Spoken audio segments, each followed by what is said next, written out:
Hi, it's Tiffany at HCG Housewife, and I think this is part 4 or maybe part 3 of my February the 21st, 2013 update. I don't know if the other ones worked or not, but I did an update on weight loss. Not like I said before, I'm not doing HCG. I'm doing low carb and low calorie, but I'm not going to go into that because it'll take up too much time because I already did that, and hopefully it's uploading. And then I shared some products, and if it doesn't work out, I'll at least do another video with the product, a vlog with the products, because there's some yummy things that I talked about and some things hopefully that would help some people. In P3 for HCG, if you're still following me from that, or low carb, low glycemic. Anyway, this part is my trying to conceive update. A little background: my husband and I have been married for almost 4 years now, about 3.5 years, and we've been trying to conceive since, well, basically since we got together, so about 4 years, and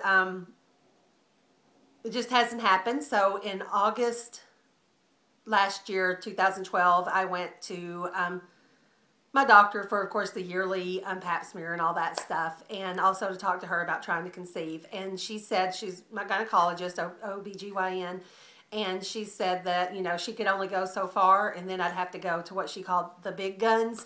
And so I did all kinds of, I did Clomid and Prevera with my OBGYN, and none of the cycles worked. I've done 3 so far, and the last one was actually a very promising one. I went to the appointment to have the sonogram because I'd done the Prevera, and then to start my period because I've got PCOS and they're non-existent. And I know my weight does have a lot to do with that, and that's one reason why I'm trying to lose weight. I used to always lose weight for vanity. Now it's for health and a baby. So hopefully this is a better reason to lose weight, and it'll actually stick this time. I mean, how many of us all have been on so many diets and they haven't stuck? Hopefully this is my reason to make it stick. Plus, again, it's vanity. I want to be cute. If I'm going to be a pregnant person, I want to be cute pregnant, and I don't want to just look like I've gotten fatter. I want to look like I'm actually pregnant. Anyway, I forgot where I ramble, and always.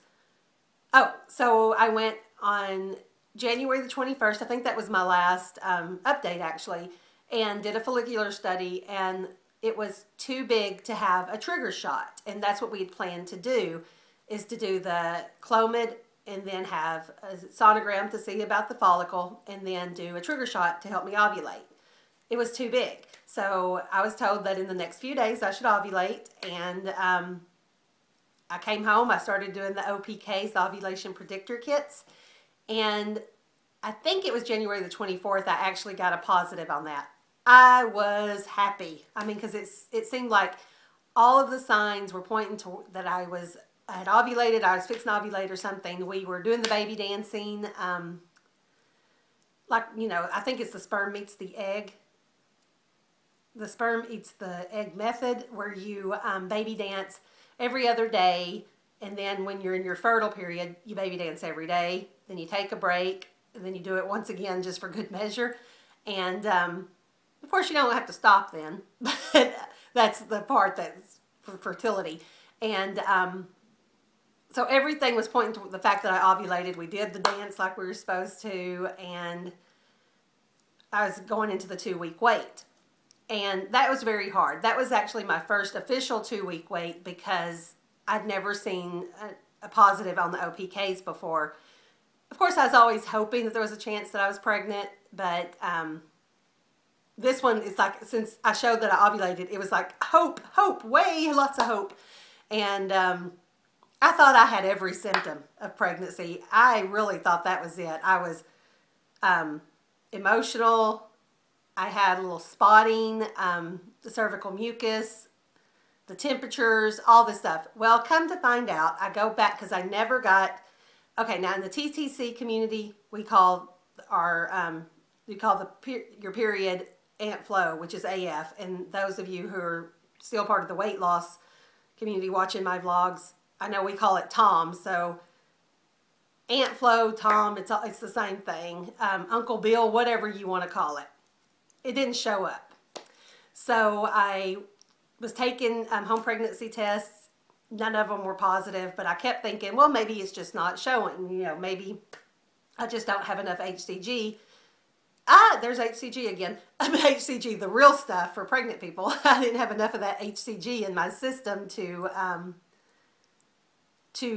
show positive on the pregnancy test. So called up my doctor since since Tom hadn't come, Aunt Flo, and I was getting negatives. Called up and she scheduled for another sonogram.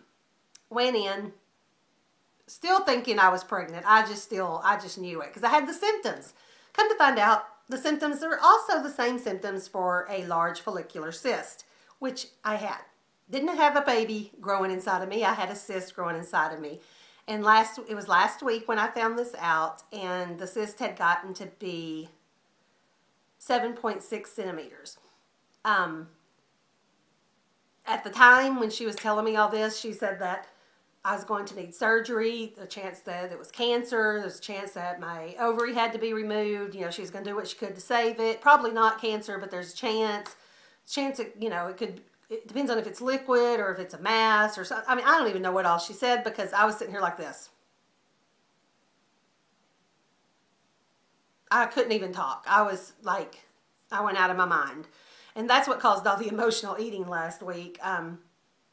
Besides Valentine's Day, because we did go out on Valentine's Day, which was a planned cheat. I just, you know, fell off the deep end on Tuesday. And anyway, that's neither here nor there. That's the diet part. So, you know, like I said, I was emotional all last week. Well, this week I decided I'm going to get a second opinion. I know it's just laparoscopic surgery. It's a day surgery. It's not that I mean, it's major, but not that major. You know, people have them all the time. But if I'm thinking about losing an organ, I want a second opinion.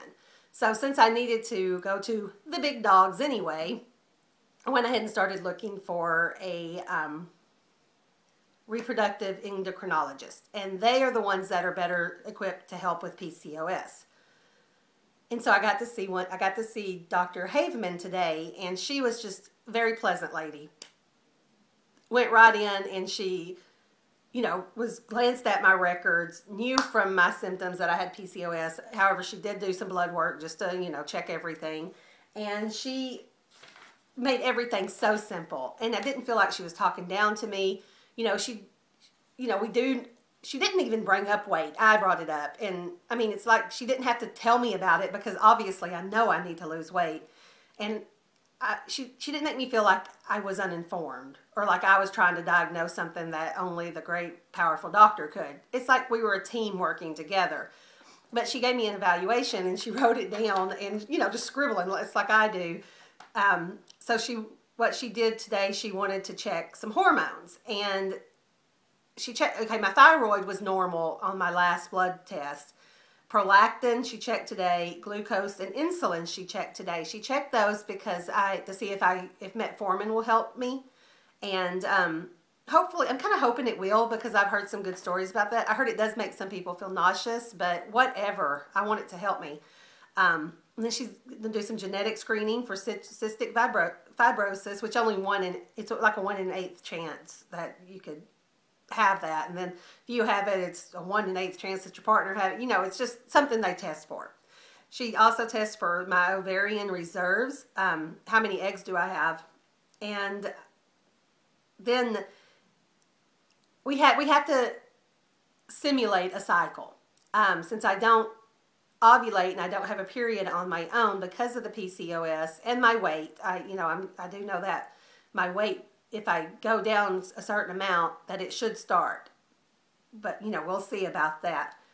But anyway, she's going to put me on birth control, which is totally counterproductive. But with the cyst, the size I have, first of all, I'm not going to get pregnant because I'm not going to ovulate. Secondly, I shouldn't want to because that would not be healthy. So anyway, 1 month of birth control, and that's supposed to help the cysts go down. You know, she said that their approach was not like the same as my gynecologist who wanted to do surgery. Their approach is wait and see.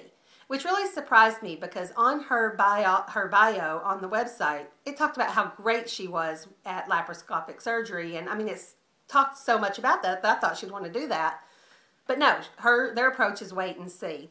And I'm going to end this here because I'm already at 10 minutes, and I will be back in a little bit with part 4.